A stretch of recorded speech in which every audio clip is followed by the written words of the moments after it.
Bah déjà, je ne vais pas tousser. Et aujourd'hui, je vais vous parler d'un besoin fondamental. Tousser? Non, pas Non. celui de tousser, ni celui de manger, l'autre, celui d'aller aux toilettes. Ah. Et ouais, pourquoi ça? Parce que je suis tombé sur cette info. L'université de Cincinnati dans l'Ohio a changé l'affichage de ses WC. Oh, j'ai une jolie photo que je pourrais vous montrer, mais bon, c'est la radio, hein, c'est pas terrible. Vous êtes déjà allé à Cincinnati, vous? Non, jamais. Non. Et dans l'Ohio? Non Non plus. plus. Eh ben moi non plus. Ah, bah, mince. Eh ben c'est pas grave parce que même sans jamais y être allé, je suis sûr qu'on a déjà tous eu certainement quelque chose en nous de Cincinnati, comme une pastille de Vicks par exemple, ou déjà inhalé l'odeur d'une lessive, d'un shampoing, d'un produit de nettoyage, parce que c'est là que se trouve le siège social de Procter & Gamble qui vend aussi du désodorisant pour toilettes. Et paf, j'en reviens à mes WC.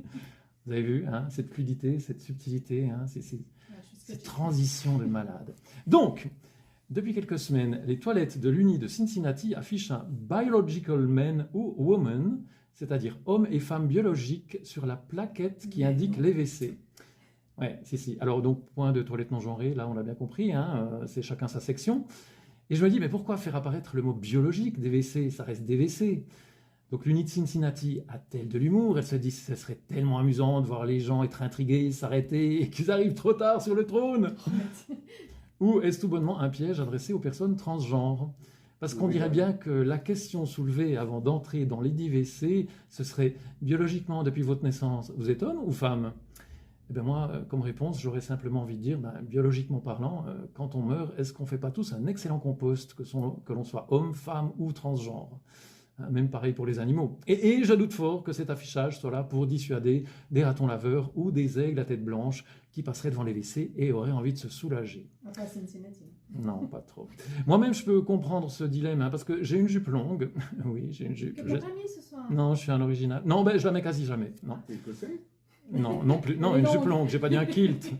Eh bien, quand je suis hors de chez moi, que j'arrive devant des WC, naturellement, j'irai chez les hommes. Mais ma silhouette, mes habits correspondent plus à la signalétique au dessin pour femmes. Ah, je vis des trucs et des défis dans ma vie, je vous dis pas.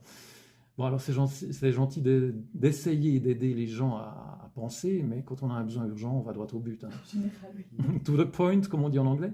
Ou alors, est-ce que ce ne serait pas un effet de la présidence Donald Trump, ce besoin obsessionnel d'invisibiliser les personnes transgenres, hein? Parce que si ça n'existe plus, on ne serait pas influencé, tenter de faire pareil. Alors je dois dire que moi personnellement, quand je croise une personne qui fume, j'ai jamais eu une envie soudaine d'aller m'acheter des puffs, des cigarios, une chicha, une pipe et de me mettre à fumer. Donc on va dire que l'Uni de Cincinnati a de l'humour, du moins jusqu'au prochain président américain, et pour le reste, donnons un grand coup de désodorisant sur des idées nauséabondes qu'on veut nous mettre en tête, et je crois que tout continuera d'aller bien.